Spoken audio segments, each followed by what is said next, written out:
Hi guys, welcome to my vlog. Ngayon papakita ko sa inyo ang summary ko ng pagpunta ko sa Boracay ng solo trip lang. Yes, I used to travel talaga solo before and now makabalik tayo sa may Boracay ng solo. And now we are going to Naiya Terminal 3 at tayo ay sasakay ngayon ng Cebu Pacific Air Flight 5J911 patungong Katiklan. At tayo ngayon sasakay ng bus patungong sa airplane and now we are queuing to the runway para makapag-take off na papunta sa aking paboritong island, ang island of Boracay. At kahit maraming beses na ako nakasakay sa airplane, talagang namamaha pa rin ako kaya laging pinipili ang window seats para makita ko yung mga islands below. Noong December pa sana itong travel na to kaya lang di ako pinayagan dahil nagkasakit nga ako noong December at ngayon ay na-refund ko at nagamit ko yung ticket at pinili ko na ito na lang ay gamitin papunta ng Boracay ngayong Holy Week. At tips lang kung sasakay ng airplane, piliin nyo ang nasa left side na upuan dahil dito nyo makikita ang view ng Boracay pagka malapit ng mag-landing. Ayan ang island of Boracay. Napakagandang tingnan at nakaka-excite na makita pag malapit ka na talaga mag-landing sa island of Boracay. At ito na nga mga binibining ginang at ginoo kalalapagla mo pa natin sa paliparang pandaigdig ng Katiklan, Boracay. Charis, ayan, naglanding na nga tayo sa Boracay. Ito talaga ang pinaka-exciting part pagka tayo nagbabakasyon na makapag-land ka na sa destination natin. And now we are here at Katiklan Airport.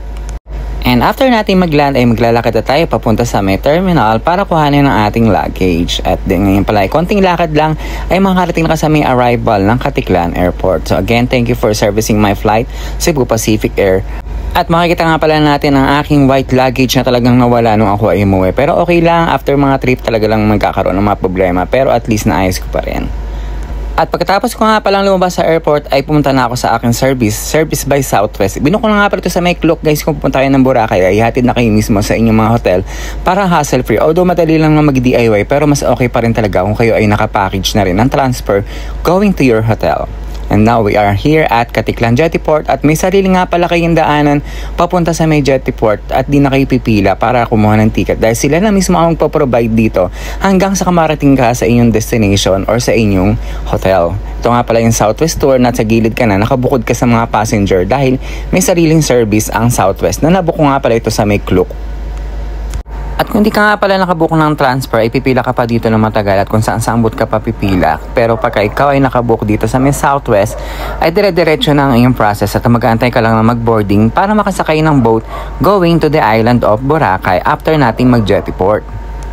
At habang tayo ngayon dito sa main Southwest ay inaantay lang natin ang ating boarding time dahil after na to ay sasakyan tayo ng boat papunta sa island of Boracay dahil sabi ko nga kanina ang island of Boracay ay nakabukod na isla na siyang tatawirin pa papunta dito sa main island of Boracay mula sa Katiklan Jetty Port. And now, it's time to board the boat at ito ay tatagal nga ng mga 10 to 15 minutes papunta mismo sa may isla ng Boracay. So madali lang ngayong biyahe mula dito sa may Katiklan Jetty Port at maya-maya lamang ay dadating na tayo sa may isla at may nag-aantay na sa iyong sundo kung saan naman hihahatid ka mula sa port papunta sa iyong hotel. So hanapin nyo lang yung van at yung mga tauhan ng Southwest at sumakay nga pala ako dito sa may half on, half off na kung saan ibababa ako to the nearest station going to the Henan Palm Resort. And after a few minutes ay nakapaglakad na ako papunta dito sa aking resort na binook. At ito nga pala ay Henan Palm Beach Resort dito sa may Boracay. At kailangan nga pala nating magbayad ng 2,000 deposits per night. At talaga naman pinipili ko talaga ang Henan Resort pag nandito ako sa may Boracay. Talagang ibang experience talaga kapag nakapag-Henan ka. Dahil napakaganda ng service, napakaganda ng room at talaga namang feel mo ang island vibes at talagang makakapag-relax ka. So this time ay hatid ako ni Kuya papunta sa aking room. And maglalakad ako ng konti from the elevator at makikita ko na ang aking room na talaga namang na-enjoy ko habang ako ay nasa stay. Talagang napakasipag ng mga crew dito at talagang makapifeel mo ang special treatment kapag nandito ka sa may Henan Resort. Kaya kung ako sa inyo guys, kung magpapabook kayo ng Boracay, at least one night ay try nyo ang mag-stay dito sa may Henan. So this is my room at ginamit ko ng ating keycard para mabuksan ang room natin. So kailangan nating ilagay yan para ma-on ang kuryente. Napakaganda talaga ng room dito guys. Imagine mag-isa lang ako at nag-stay ako sa may room na to for a night and lilipat nga pala ako. Later on makikita nyo kung saan ako lumipat na room. So napakaganda talaga at na-enjoy ko ang room tour kung makikita nyo sa may previous vlog ko. Ayan. So sobrang ganda talaga ng room ko dito sa may Henan Palm. And this is my port, Henan. At ang una kong Henan na try ay yung Henan Garden, Henan Park, Henan Crystal Sands at pang-apat nga itong Henan Palm Beach Resort. So, feeling ko ito yung magiging number 1 ko so far dahil mas maganda to sa ibang henan na natry ko. At after ko magpahinga sa aking room ay lumabas na ako dahil talaga naman kaabang-abang ang sunset dito sa may Boracay. Usually guys, lumalabas talaga yung mga tao every sunset dahil dito lamang malamig at pwede kang lumabas at magsisimula na to ang nightlife after the sunset. So maghahanap ka lang ng place kung saan ka magdi-dinner and then you can enjoy the island of Boracay by night. Napakasaya talaga sa Boracay pag night guys, talaga naman may enjoy mo at mawawala ang stress na naipon mo throughout the year. At dahil nagising nga ako ng alanganin at hanggang midnight naman, hanggang madaling araw ang party, ay sinubukan ko dito sa isang sikat na bar at ito ay ang Om Bar. Napakadaming crowd, napakasaya at talaga namang feel mo na batang-bata ka this night. So may mga namit ako dito mga friends na mga taga Manila and ayun. So sandali lang ako dito kasi kailangan ko din magpahinga, bawal tayo magpuyat. Cheers! So pagpasok nyo nga pala dito sa may Om Bar ay magbabayad kayo ng 500 entrance fee pero may free drinks na yun. So inubos ko lang yung drinks na yun and then I proceed sa aking hotel dahil mas pinili ko mamahinga na lang sa aking magandang lugar. Kumbaga ma-experience man lang na pumunta sa may bar dito sa may Boracay. And after ko nga palang mag-breakfast buffet ay nag-goodbye na ako sa may Henan Palm at talaga naman napakaganda. Kung pwede nga lang dito na ako tumira for a year. But this time I need to go to my new hotel for the second day which is the Mandarin Nest. Located lamang to malapit sa may D-Mall. So pagka nasa D-Mall ka kasi guys, doon mo na makikita halos lahat ng kailangan mo. Malapit sa bar, maraming fast food, pero ang mas maganda dito sa may resort na to, sa may Mandarin Nest, ay meron 3 fast food sa ilalim at di mo na kailangan lumayo.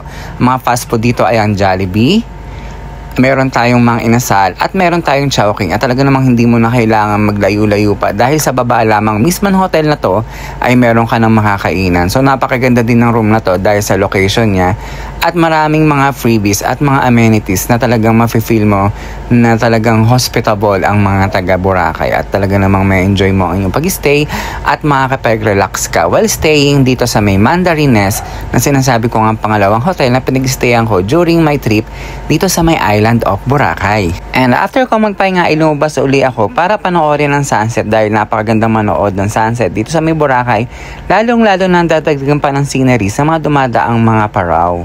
Pwede nga pala kayo mag-rent ng mga paraw dito at kontakin nyo lang si Kuya Marco Tordillo para sa inyong mga water activities dahil napakabait niya, talagang i-accommodate kayo. Napakaganda talaga ng view dito sa may Boracay lalo na pagka nakasakay kayo sa may paraw na yan.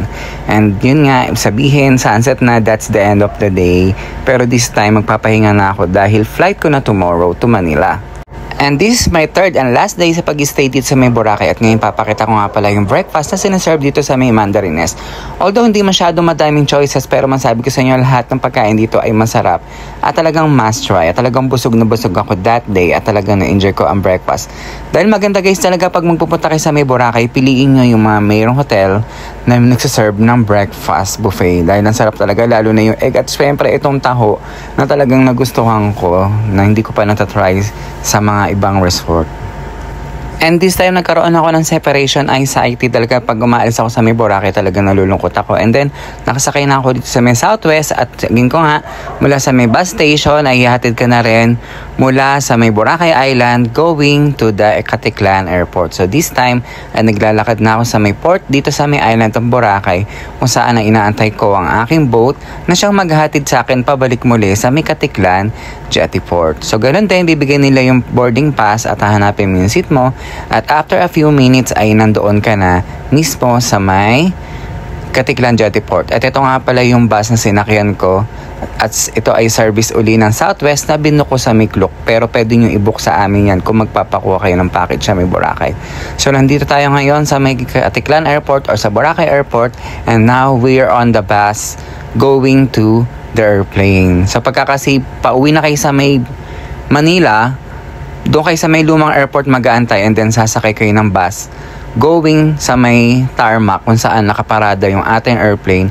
And now I'm going to ride the Cebu Pacific and this time dito na nawala yung maleta ko pagdating sa Manila.